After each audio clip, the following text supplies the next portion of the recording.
Yes, Amsterdam has it all. These are my hidden secrets and best places to visit for this glorious European city. The first lesson, pay attention to the cyclers here. The bicycles, they really come from everywhere. So if you don't pay attention, they just drive right through you. Oh.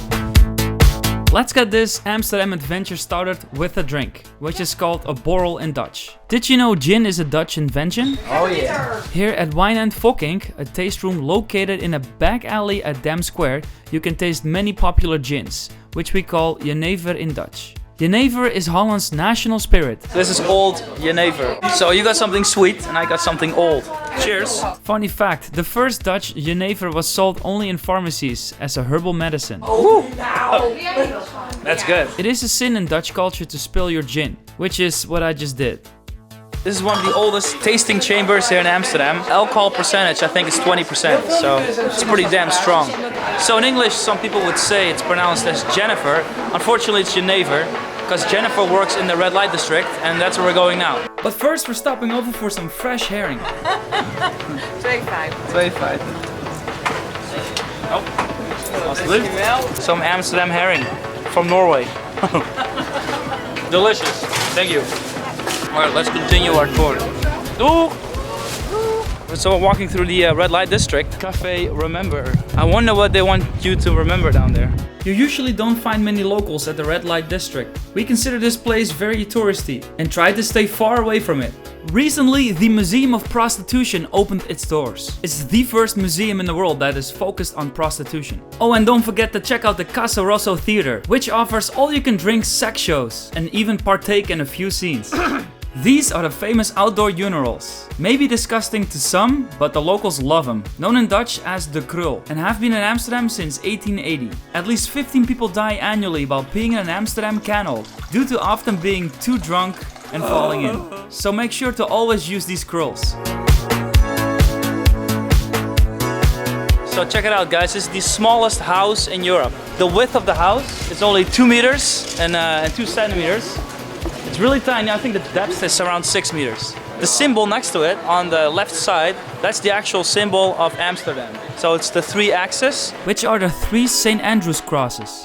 Next, the Vrolik Museum, a personal favorite. This place isn't for the faint of heart. It's a museum in the Academic Medical Center of Amsterdam and has the largest collection of human deformities in one place.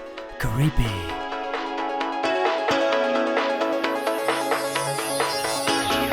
This is the Trippenhus, built by the brothers Tripp, which were one of the wealthiest families in Holland. And they had so much money, they built the widest house downtown Amsterdam. The way the law worked here in Amsterdam is you paid tax on how much space the front wall of your house took up on the street. If your house only took up a few meters, that's what you paid your tax on.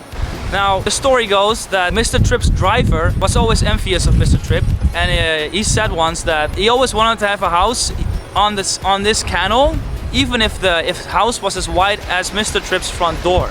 So Mr. Tripp heard the story and he gave his driver this little house right across the street. So that was built in 1696.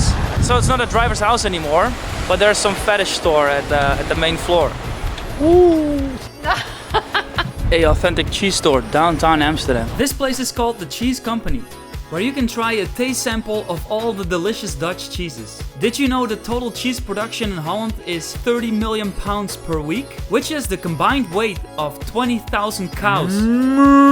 This is really funny. This is Queen Wilhelmina, and let's see if you can notice the mistake here with the statue.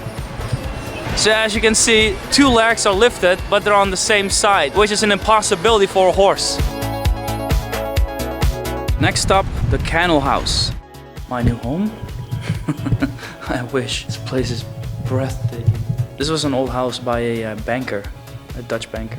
Most of these houses were built for wealthy bankers and merchants. The soil was so swampy that they had to build them on stilts, and that caused them to wobble and sink into the river. So now they are each a little off kilter. Het Trippenhus Museum should definitely be on your to-do list.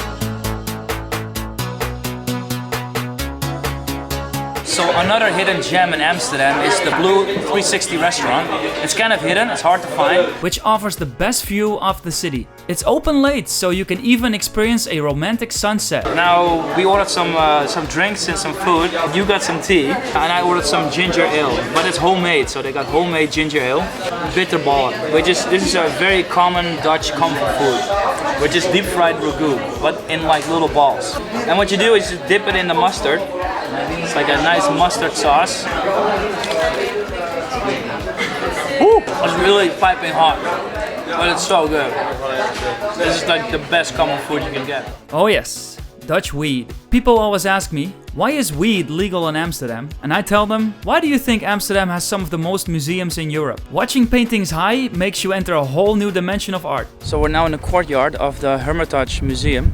There's two exhibitions here today, Dining with the Tsars and the Dutch Golden Age. So let's check that out. This museum is primarily visited by a mature audience.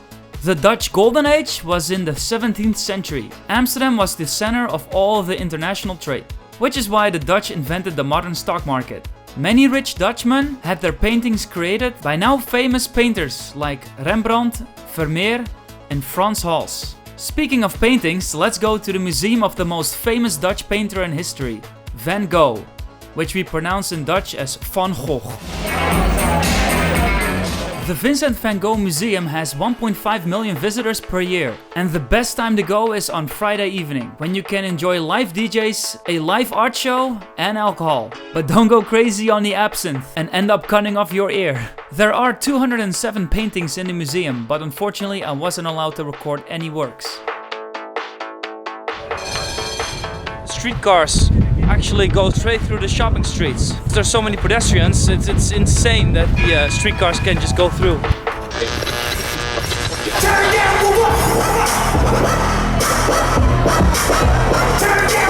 So where did we just go? Cox. Cafe Cox. Prior to that we were at the Bulldog, which is definitely a place I would recommend when you come down here. That's right. Kick off your night at het LEIDSEPLEIN with a few drinks at Café Bulldog, where you can meet up with many foreigners and locals. Then after the Bulldog, go to Cafe Cox, followed by either Paradiso or Milky Way, and then end your night at either number 129 or the Waterhole.